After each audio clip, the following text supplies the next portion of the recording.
Hey guys, welcome back to Fix It Friday, the weekly YouTube series where we talk about video game console repairs, mods, and restorations.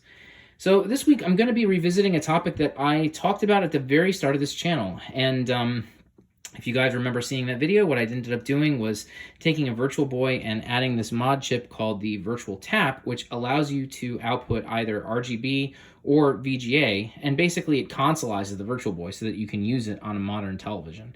Well, I was talking with another friend about this mod, and he really loved the idea, and so some things have been changing since that last video, and now there's this beautiful option here that's available from Castlemania Games, and this case here allows you to really more fully consolize the Virtual Boy.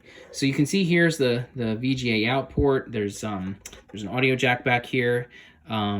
This is the port for RGB. You've got your power supply, a power switch. So this is really nice. And your controller ports are here in the front. So yeah, this also lets you connect the Virtual Boy up to the television, but it really kind of turns it into a proper console. So it's a really nice way of doing it instead of the way that I had done it back when we first started this YouTube series. Okay, so today what I'm going to do is I'm going to take this thing apart. I'm going to install it into the new case and show you guys how to make one of these from start to finish. All right, let's get to it. All right, so the first thing that we have to do is take apart the Virtual Boy, and I'm going to do this quickly in the interest of time, and also because I've done some of this stuff on camera in the past. Basically, you need a gambit screwdriver, which is this guy right here, and then you also need a standard Phillips screwdriver. And so yeah, I'm going to go ahead and disassemble the whole unit and get out the parts that we're going to need for this mod.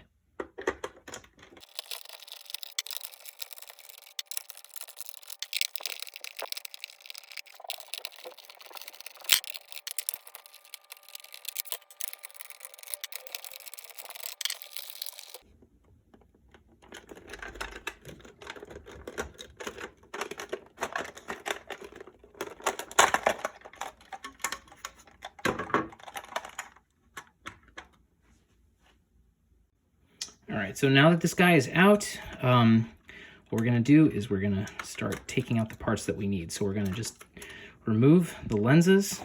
We can leave them in there because we are not going to need them. The nice thing, too, is that this is a fully reversible mod, so you can potentially reinstall it back into the case. And so, that part is really good. And, this is also really good if someone has a Virtual Boy with a destroyed case or destroyed motors, because then it's actually usable again.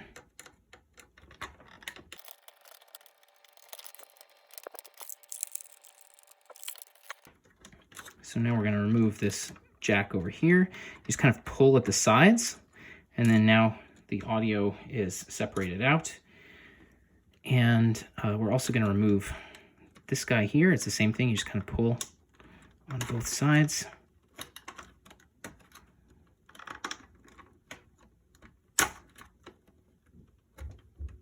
There we go.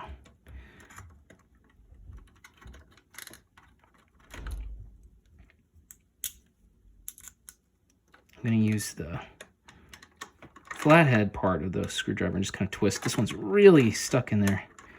I'm just twisting. There we go. Should be out now. Oof. Okay. Well, I'll be able to put that back in. All right, so now these guys are out. I believe the only connection left is this one, which we can just pull as well by brute force. There we go. All right, so this is the main unit for the Virtual Boy. So we're gonna need this, and it's going to connect up here to this little guy here. This is the servo emulator. So this little chip basically convinces the Virtual Boy that the servos are still installed and that the motors that move the mirrors are still there. So we got to keep this in here. So we'll install this guy, reconnect it up, and keep these parts.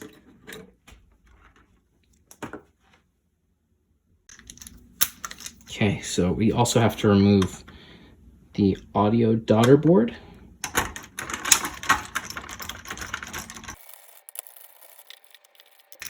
And we're going to move this guy right here, which is the controller daughter board.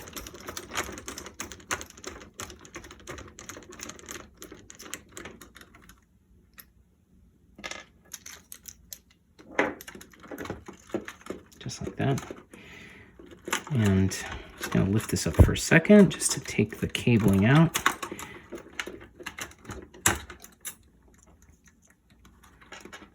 Okay. And with this guy, it's connected to the speakers. So we're just going to grab the soldering iron and just heat these connections up and basically set it free.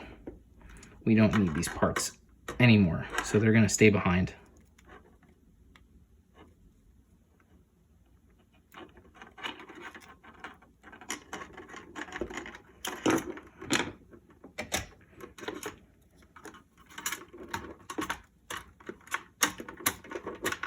Okay, and then there's a little grounding clip that also is part of it. So I probably will desolder these components too, but for now I just needed to remove it in order to get it out of the board. Okay, so these are all the pieces that we need for the Virtual Boy. It's kind of amazing that the Virtual Boy is really that tiny and that all of this is no longer necessary. All right, so on the next step, we're gonna go ahead and start adding things into the case. All right, so now that we're ready to start building the case, I'm just gonna take it apart and kind of show you guys how everything looks. I mean, it's a really well-designed case. So you basically are gonna need to install the main board here in the center, and then the virtual tap can go either on this side or on this side. Today I'm gonna do it here because it's close to the VGA, which is something that we're going to need. The controller port is gonna go over here, and then the audio board is going to sit over here. So yeah, it's pretty straightforward.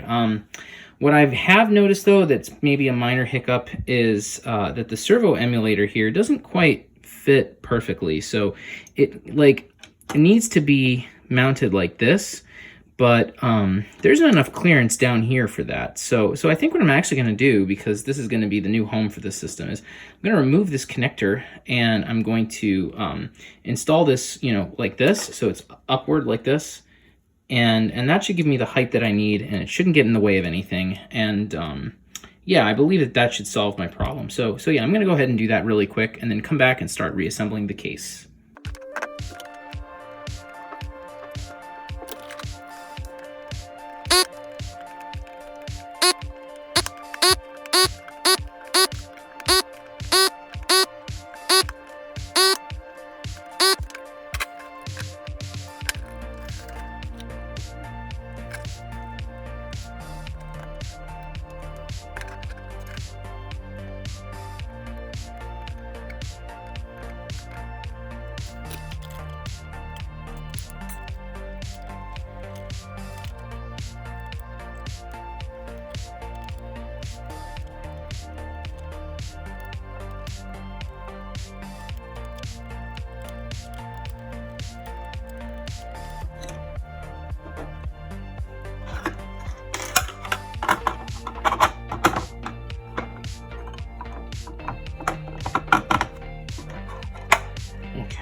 Okay, so that fits, and it looks pretty decent. So yeah, I'm gonna go ahead and I'm gonna continue with setting up these components. So we gotta get the controller port connected.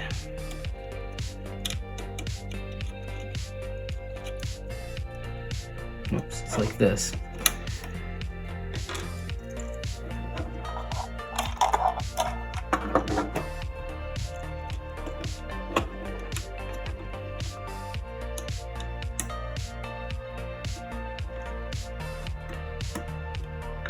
Okay.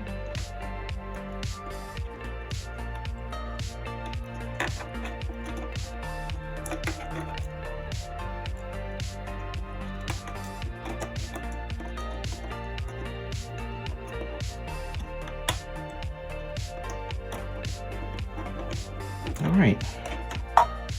And that's like a really tight fit. It's actually so tight that probably barely needs anything to keep it in place. So yeah, I'm gonna go ahead and start setting this up.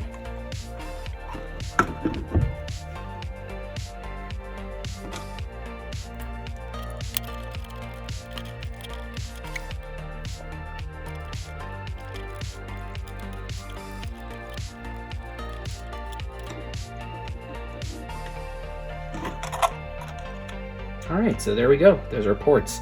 I realized I actually used the wrong size screw over here, so I'm going to go back, put in the correct one, and then we're going to go ahead and install the final board, which is the audio board, which goes right over here. All right, so I've got the audio board here, and I realized that before I assemble it, I really actually need to wire in some extra connections so that those can go to the speaker output that's on the system. So I wanted to just kind of show you, this is the underside of the board, and it's actually very clear and easy to understand. So what we need to do is we need to solder in 3 wires. We need to solder in one for left audio, for right channel audio, and then any one of the grounds. And so how do I know which ones are which? Well, thankfully Nintendo was awesome and they labeled everything. So you can see that this here by itself is L, this is left speaker, and over here by itself this is right speaker. And you can see that this point over here and this point over here where it says P3, those two are part of the same ground plane over here. So that tells me that those 2 points are ground. So basically, yeah, I'm going to solder in ground over here where it says P3, the left channel audio over here, and the right channel audio over here.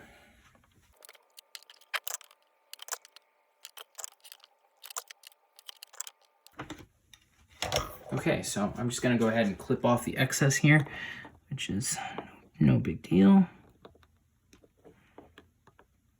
All right, and so now this is all set. We're gonna go ahead and assemble it and screw it into the machine. And yeah, the next thing we're gonna do is wire power to the power switch on the back. All right, so I finished wiring in the power, and I thought it would just be easier to kind of do that off camera and then kind of give you an idea of how to do this yourself. So basically this little daughter board PCB, this connects up to the controller, and for those of you that have a Virtual Boy, you know that you actually use the controller to power on the system, which is totally weird, but you know, everything about the Virtual Boy is weird. That's just how it goes. So in order to change that and make it so that you can just power it normally with like just hitting a switch on the console, this is what you got to do. So you see like there's a white wire here, this is my power. There's a black wire here, this is ground. And so basically what I did was just following the ground, you just kind of go all the way around, and this here is the power jack. And so you can see here that the ground is wired over to this pin. This is the center pin. You see how like, you know, this piece of metal continues to the middle. So we're going to be using a Genesis Model 1 power supply, and with that, the center pin is ground, so we want to match that. So ground is over here.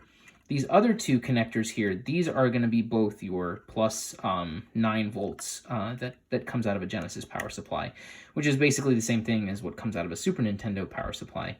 So yeah, so how do we wire up the power?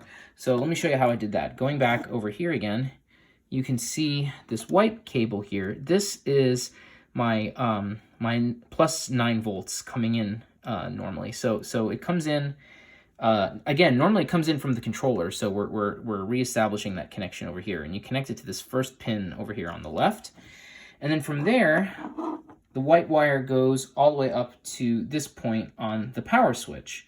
So with the power switch, when you flip it like this, you make a connection between the top part and the middle part. And so now there's a connection made, and so that goes all the way over here to this part, to this prong here. So again, these 2 prongs, they correspond to the outer portion of the jack, which is right over here. So with the Genesis Model 1, the outer portion is the positive, the center is ground, and so we're matching all of that stuff up. So yeah, so that's basically how we did the power circuit. Now I'm just going to go ahead and finish up wiring in the audio, because you can see that I've plugged it, I've installed it. It was just, you know, 2 screws over here. I've got my connection reestablished over here. If you forget how that works, basically you can actually read the PCB.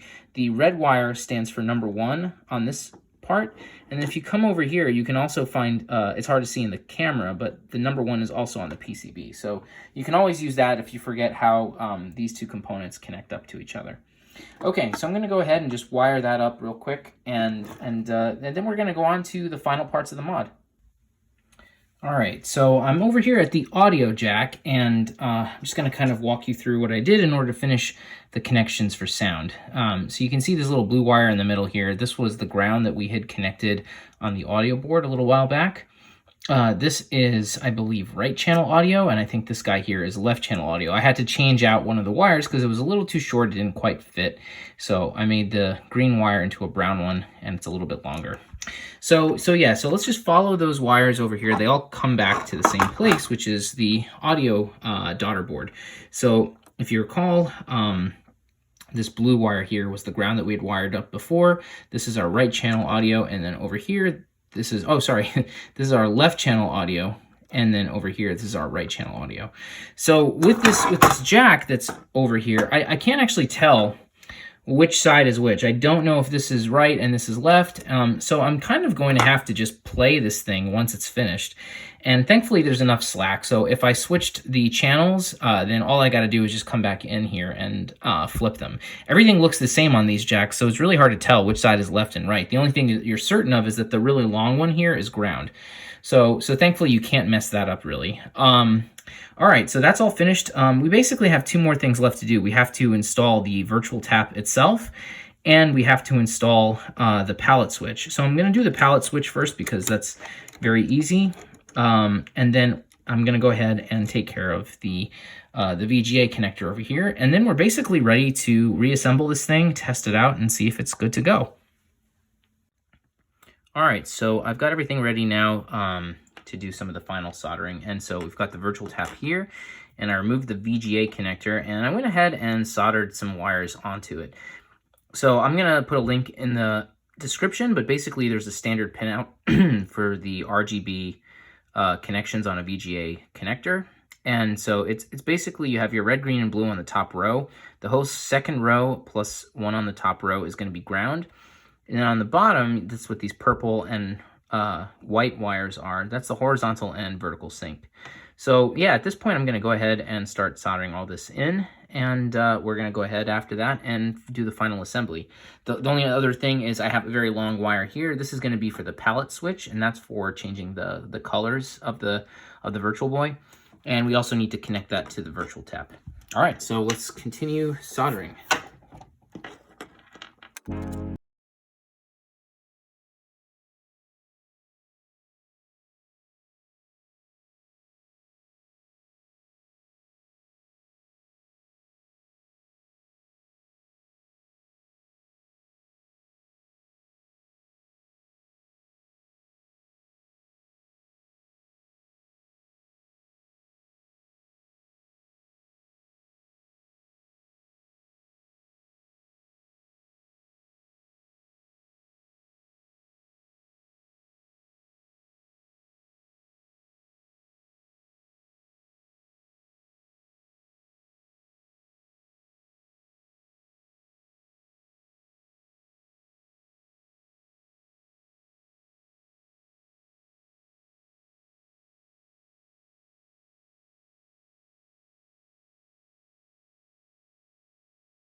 All right, so I went to go do a test, and I did not have any kind of power, and fortunately, it was just something stupid, and I just wanted to bring everyone's attention to it so that you guys don't make the same mistake I did.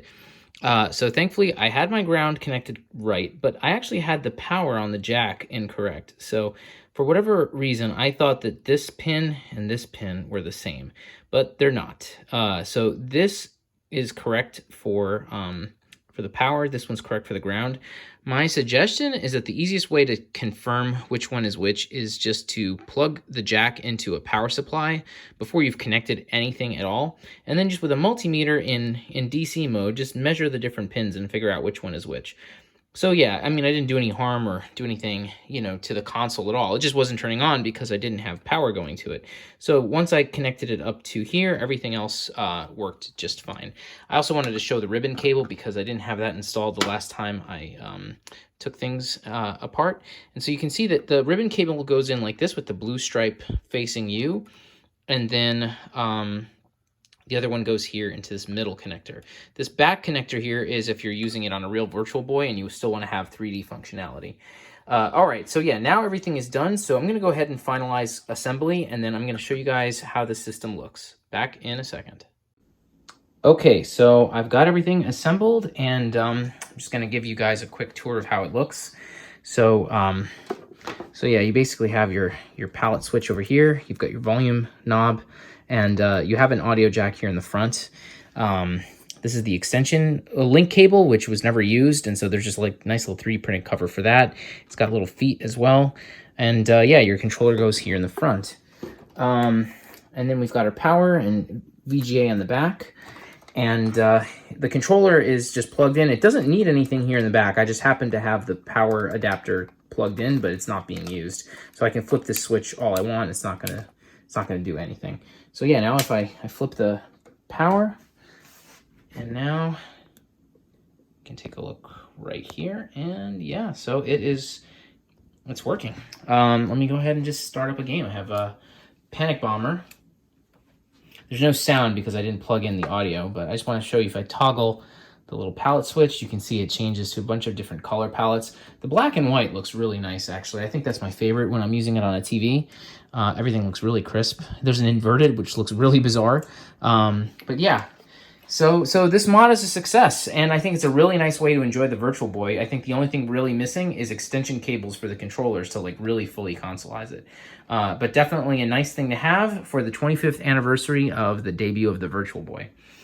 All right, so if you guys like this content, then please give me a thumbs up and subscribe to the channel. I'll have videos like this coming out every Friday. And yeah, let me know what you guys think in the comments below. And thanks again for watching, and I will see you guys next time. Bye.